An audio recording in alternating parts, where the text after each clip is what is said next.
What's good people, and welcome back to the channel here on Coogler Productions. My name is BK, and this is the Silly, Nerdy, and Wordy podcast, episode number 70. And this episode is I finally watched Sinners. Here's my take. And in this episode, I'm going to be talking about the film Sinners that was released in April of this year. Obviously, I am late to the party, but there's a reason for that. And so let's get right into this film. What's going on, everybody? I hope everybody is doing very well and happy to be back doing another episode. And so I'm going to be talking about Sinners. And yeah, I am late to the party on Sinners. And the reason why I didn't initially see it in April or May is because my initial thoughts of the trailer, I thought it was more on the horror side. And obviously I did see it recently and it's not. There are some horror elements. I'm glad I saw it. I'm late to the party, but hey, better late than never. And I am a one-man show, so I do everything. I write, produce, edit, publish, produce everything. Takes me time to get this stuff out, you know? And this film is directed by the great Ryan Coogler. It's becoming one of my favorite directors. He is one of my favorite directors. His previous projects include Fruitvale Station, Black Panther, Wakanda Forever, Creed back in 2015. So he's getting a good bit of things under his belt. And now let's get into the cast. And the cast includes Michael B. Jordan, Haley Steinfeld, Omar Benson Miller, Delroy Lindo, Jack O'Connell, Miles Canton, Tenjaya L. Jackson, and Lee Jun Lee. So that is the cast. And this film is set in the year during the time period of 1932.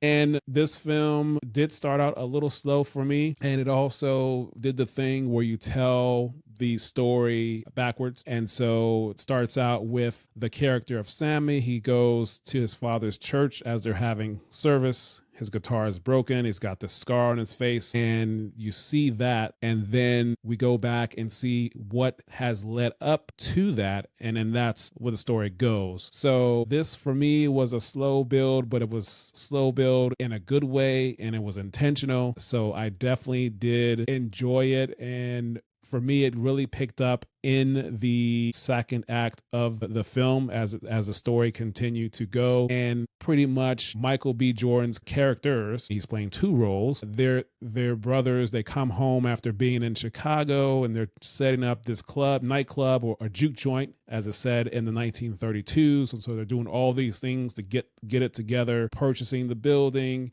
getting the food, getting the drinks, getting the entertainment. So they're doing all those things to get it together. And the music throughout this film is really good. Of course, the composer is Ludwig Göransson. Ludwig is also an executive producer on this film, and I get into that on the previous episode where I talk about some production information and how Ludwig's dual role, as well as how Ludwig's wife is involved as an executive producer also, and how Ryan Coogler's wife is also involved as a producer on this film. You can check that out on episode 69. I will link the episode in the description of this particular episode. And so all of them had a hand in the music. And particularly when I talk about the music, there is one particular scene where the character of Sammy starts playing in the juke joint, and it goes through this musical trance, this kind of a timeline. And you see all the different people, different artists, different instruments, the styles of all the people from different times, from back then, 1932, to the 70s, to the 80s, to the 90s, to the current day. There's tools and music and instruments that are used. So that was a very cool, a very nice sequence that happened at that point in the film. And of course, Ludwig had a big hand in creating that, along with his wife and with Ryan, the director. So great stuff throughout the whole film. And in terms of a standout. The standout for me, I would say, obviously, is the lead, Michael B. Jordan, especially him having to play two roles. And I would also say there wasn't an additional standout, but I'll say the cast, the rest of the cast as a whole, the ensemble cast, everyone together was just really, really great in terms of everyone involved. Really, really enjoyed it. And then also, I do want to talk specifically about Michael B. Jordan. Now, obviously, he played two roles in this film, the role of Stack and the role of Smoke. And it was just, for one, I enjoyed his performance. And then also, recently I had a really good friend of mine recently shared a short TikTok video in regards to this film, where one of the actors is in a IMAX theater, it appears, and the actor I'm referring to is Omar Benson Miller. He is in this film, and I can't think of the name of his character's role right now, but he was the security guard at the juke joint, and he's talking to this audience that was in the IMAX theater, appears maybe after or before they see the film. And he's talking about the technology that was used in this film. It's Halo technology. And so Michael had to perform, and I'm paraphrasing this, I'm taking this from him. Omar explained this well, and I have the link to this description in terms of this actual TikTok video. You can see it and check it out. But pretty much he was saying he had to wear this Halo technology to be able to play himself twice. So he would go into character and be the role of Stack and then do that role and act it out with all of his scene partners in that role, right?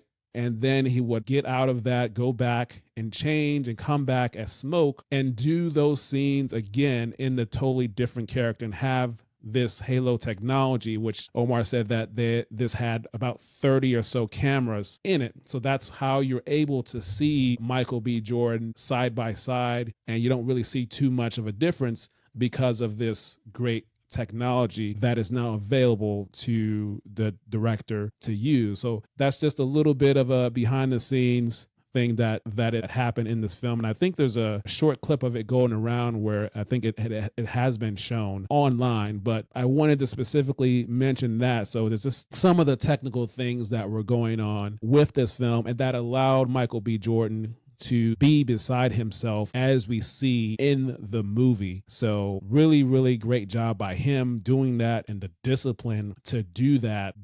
All of his scenes twice, especially when they're both in scene together. So really, really enjoyed that. And again, the video of the TikTok video of Omar explaining this is in the description. You can check it out of him explaining that. Okay, let's move on to the rest of this film. It was just very well put together. It was a slow burn, intentional building up to this point. And there were some horror elements, but ultimately the horror element is the vampires. And that's what this was. And so I really enjoyed how the story progressed and how each of the different characters played a key role in the story. They played their role well. And in the trailers we've seen, and in the stills, we've seen Michael B. Jordan and the character of Sammy, which I believe is the actor Miles Canton. You see them hugging, you see that expression on their face. We don't know what it is at the time when the trailers are releasing, and then we see the movie. We know what it is. We know what led to that point. And so just great emotional depth, and the music was a character in this film. The music added to this film all the way throughout it, and all the different musicians and the different styles and the different genres. So honestly, I don't really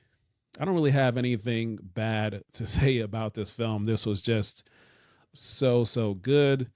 And then also there was a post-credit scene, and that was unexpected and very well done. A post-credit scene time jumped into the 90s, based off of what we saw in terms of the clothing. So that was pretty cool to see. I don't believe there's going to be a sequel. I know there have been some people, or at least online, clamoring for it to be a sequel, but I don't think Ryan's going to do that. It's more so of a one-off, which is a great one-off, but I just really, really enjoyed this film. And then also, as a nerdy note, at the beginning of the film, we always see these production companies come up before you get into the actual film with the actors on screen. Well, one of the companies you see is called Proximity Media. And that company is founded by Ryan Coogler and his wife, Zinzi Coogler. So when you see that at the beginning of the film, that's her and the husband and wife team's company. So that's just a nice, cool thing to see. Now, in terms of, is this rewatchable again? Is it Blu-ray worthy? Yes, yes, and yes. Yes, it is.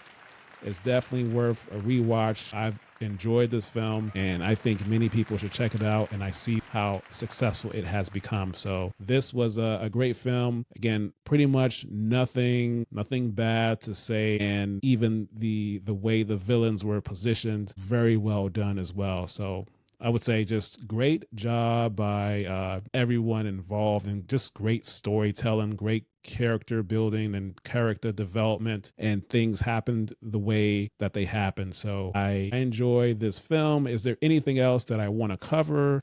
I would say no. Again, and also I would say I have a production deep dive where I talk about the Ludwig's second role as being an executive producer, as well as Ryan's wife and Ludwig's wife involved on the production side of this film. I talked about that in episode number 69. I will link it in the description of this episode. So go ahead and check it out and see how they were able to develop this film on the music side, being producers and executive producers. So just very cool that it's a family affair that they were able to get involved. All right, that is gonna be all I have for this episode, and hope you enjoyed it. Let me know your thoughts. Did you see the Sinners film? And if so, what did you think about it?